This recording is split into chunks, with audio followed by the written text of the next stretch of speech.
Hi, this is Tutor Nick P, and this is noun phrase 149. The noun phrase today is a baker's dozen.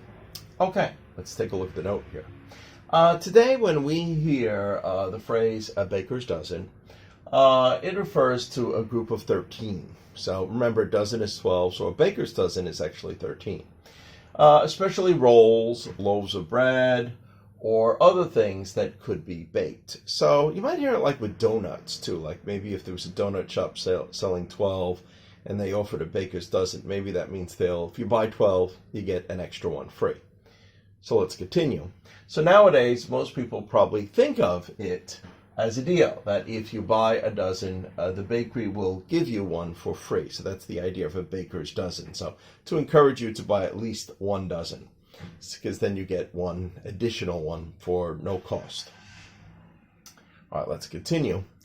The origin of this phrase goes back to the Middle Ages and very strict laws regarding bakers selling bread that was short of weight. So if they were selling bread and maybe, I don't know, maybe they're trying to save some money by, having it, be less weight than it really was supposed to be, then they could get into a lot of trouble. I guess this went on, just like in business. Sometimes if they think they can get away with it, sometimes they might do it.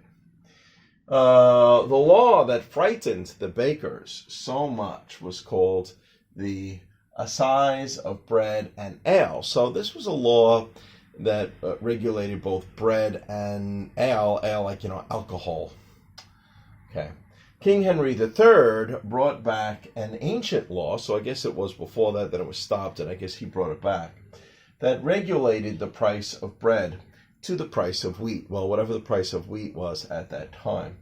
Bakers or brewers, remember brewers, they're the ones that make, alcohol or ale or beer, that shorted their customers could be fined.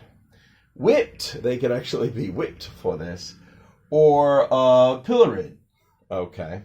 To be pilloried meant to be put in a pillory. We sometimes see this in old movies. A wooden frame with a hole that your head could go in, and then your two hands could go in as well, for one's head and hands, to make them endure public scorn. So they could be out there, and then, people could just laugh at them. Actually, I did an origin of, I think, laughing stock was also connected to this idea as well.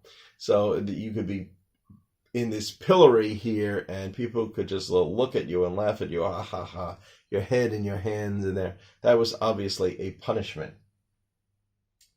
Okay, good. To make them endure public scorn, embarrassment, shame, bakers decided to add extra bread and weight to make sure they could not be accused of selling short of weight.